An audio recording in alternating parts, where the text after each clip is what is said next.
Le stand du PS a été la cible de Black Bloc et des élus comme Jérôme Gage ont été pris à partie. C'est des brutes, c'est des violents, c'est des gens qui se prétendent antifascistes, qui se prétendent anticapitalistes. Mais moi, ce que j'ai vu hier, c'est des militants qui, en effet, se font les idiots utiles du capitalisme, les idiots utiles du fascisme. Il faut que la gauche puisse parler fort de ce qu'elle pense être l'identité du pays. Une très grande majorité de Français souhaitent qu'on ait plus de sécurité et moins d'immigration.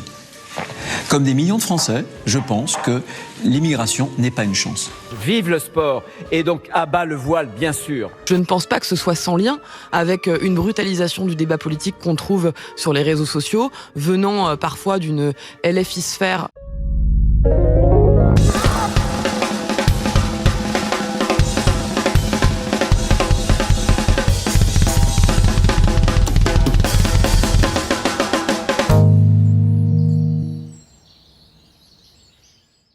Lors du défilé du 1er mai dernier à Paris, des manifestants énervés s'en sont pris à la délégation du Parti socialiste. Des tensions ont émaillé les manifestations du 1er mai à Paris. Le stand du PS a été la cible de Black Bloc et des élus comme Jérôme Gage ont été pris à partie.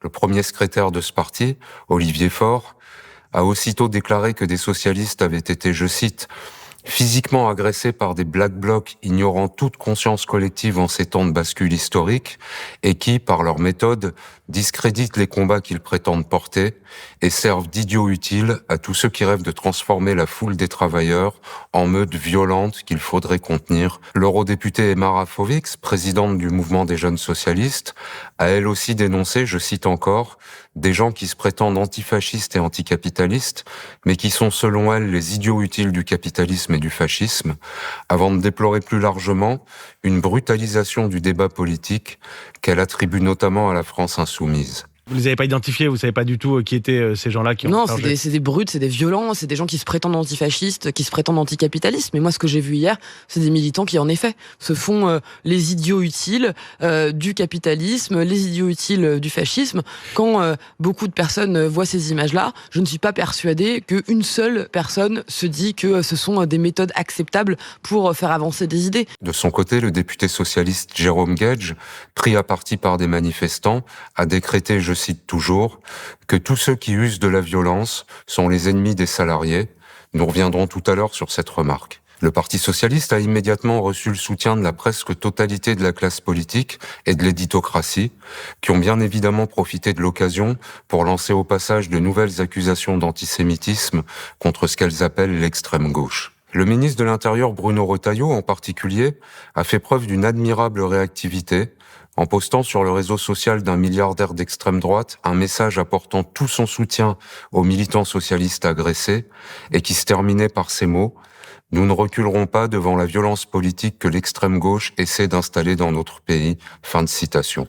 On peut bien sûr discuter l'initiative des manifestants qui ont attaqué le stand du Parti socialiste. Mais s'il doit être question de brutalisation du débat et de la vie politique, on peut aussi élargir cette discussion et se remémorer quelques faits dont le rappel peut aider à mieux définir ses contours. Le 16 février dernier, par exemple, des activistes d'extrême droite ont attaqué une projection publique organisée à Paris par une association antifasciste. Ils ont poignardé un syndicaliste et sont repartis en criant « Paris est nazi ». Paris est nazi! You are nazi aussi! Mais cette fois-là, très curieusement, Bruno Retailleau, qui la semaine dernière s'est immédiatement précipité pour déclarer son soutien aux socialistes attaqués pendant le défilé du 1er mai, n'avait pas jugé nécessaire de réagir rapidement à cette agression néo-nazie. Et il avait fallu attendre qu'il soit interpellé à l'Assemblée nationale par le député écologiste Pouria Amirchahi pour qu'il se décide enfin à la commenter, en attaquant notamment ce qu'il appelle l'ultra-gauche. Je l'ai déjà dit, nous aurons la plus grande fermeté avec quiconque en France, et peu importe l'idéologie, d'extrême droite ou d'ultra-gauche, commettra des crimes, des délits, d'où que cela vienne. Notre main ne tremblera pas. Voilà. Un mois plus tard, le 27 mars, le même Retailleau participait à Paris, en compagnie notamment du ministre des Outre-mer, Manuel Valls, à une réunion qui se présentait comme un rassemblement pour la République et contre l'islamisme, mais dont le site d'information Mediapart a constaté sans grande surprise qu'elle était en réalité un meeting islamophobe. Durant cette intéressante soirée, comme l'avait également relevé Mediapart, une intervenante a invité l'assistance à s'armer physiquement et à s'entraîner à s'armer physiquement. Fin de citation. Mais aucun des ministres présents n'a jugé utile de dénoncer cet appel, qui ressemblait pourtant d'assez près à une incitation à constituer des groupes de combat ou des milices privées. En somme, on pourrait presque avoir l'impression que Bruno Retailleau est parfois un peu long à dénoncer la violence politique, physique ou verbale, quand il ne peut pas l'attribuer à ce qu'il appelle l'extrême gauche. Et bien sûr, lui-même participe activement à la brutalisation du débat public, quand il décrète par exemple que l'immigration n'est, je cite toujours, pas une chance pour la France, ou lorsqu'il s'écrit lors du fameux meeting du 27 mars, à bas le voile. Une très grande majorité de Français souhaitent qu'on ait plus de sécurité et moins d'immigration. Comme des millions de Français, je pense que l'immigration n'est pas une chance. Vive le sport et donc à bas le voile, bien sûr. Mais une fois qu'on a constaté que l'extrême droite est encore et toujours d'extrême droite, on peut encore élargir la discussion et rappeler que les socialistes, depuis de très longues années, participent eux aussi à la brutalisation qu'ils prétendent aujourd'hui dénoncer. Quand le socialiste Manuel Valls, alors ministre de l'Intérieur, déclare en 2013 que les Roms ont, je cite, « vocation à revenir en Roumanie ou en Bulgarie », c'est, pour le dire très gentiment, d'une grande brutalité. Quand Bernard Cazeneuve, successeur socialiste de Manuel Valls au ministère de l'Intérieur, après être resté silencieux pendant 48 heures, accuse les écologistes d'instrumentaliser la mort de Rémi Fraisse, jeune militant écologiste de 21 ans tué par un gendarme à Sivins le 26 octobre 2014, c'est d'une immense brutalité. Quand le socialiste François Hollande, alors président de la République, décrète en 2016, dans un entretien avec des journalistes, qu'il y a en France trop d'immigration qui ne devrait pas être là, c'est d'une brutalité qui rappelle évidemment celle d'un Retailleau, crachant que l'immigration n'est pas une chance pour la France. Et quand un gouvernement socialiste impose la même année, à grands coups d'article 49.3, une loi travail attaquant les droits des salariés, puis lance sa police contre les centaines de milliers de manifestants qui protestent contre ce coup de force parlementaire, c'est encore une fois extrêmement brutal.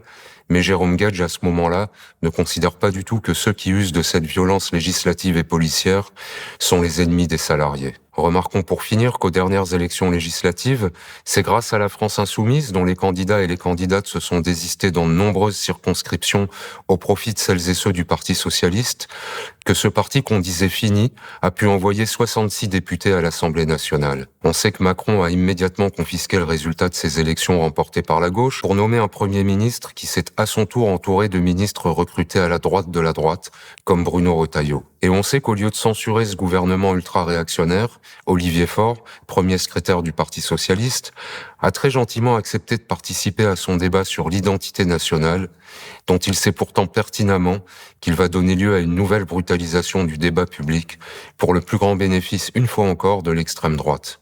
Mais moi, je crois que parfois, il faut prendre son risque et plutôt que de laisser la place vide, qui est ensuite immédiatement occupée par la droite et par l'extrême droite, il faut que la gauche puisse parler fort de ce qu'elle pense être l'identité du pays. Vous prendrez votre part dans ce débat, mais jusqu'où ? Je ne sais pas quelle forme il prendra. Ce que je dis simplement, c'est qu'on ne peut pas considérer à tout moment que, en fuyant le débat, on consolide ses positions. Aujourd'hui, les mêmes socialistes qui doivent donc leur survie politique aux insoumis appellent à constituer en vue de la prochaine élection présidentielle une union de la gauche dont Olivier Faure explique très sérieusement qu'elle devrait aller, je cite, de Raphaël Glucksmann à François Ruffin, et dont la France insoumise, qui est la principale formation de la gauche parlementaire, serait donc exclue a priori. Le Parti socialiste est bien sûr tout à fait fondé à dénoncer l'attaque dont sa délégation a été victime le 1er mai à Paris et à s'inquiéter de ce qu'il appelle une brutalisation du débat politique. Mais il pourrait sans doute réfléchir aussi à ses nombreuses contributions à cette dégradation et aux nombreuses raisons pour lesquelles il suscite depuis si longtemps un tel rejet au sein d'une si grande partie de la gauche. Merci d'avoir suivi cette chronique. À la semaine prochaine. Je ne pense pas que ce soit sans lien avec une brutalisation du débat politique qu'on trouve sur les réseaux sociaux, venant parfois d'une LFI-sphère, on va dire, qui se sent très autorisée à balancer ce genre de slogan comme des insultes qui n'auraient aucune conséquence.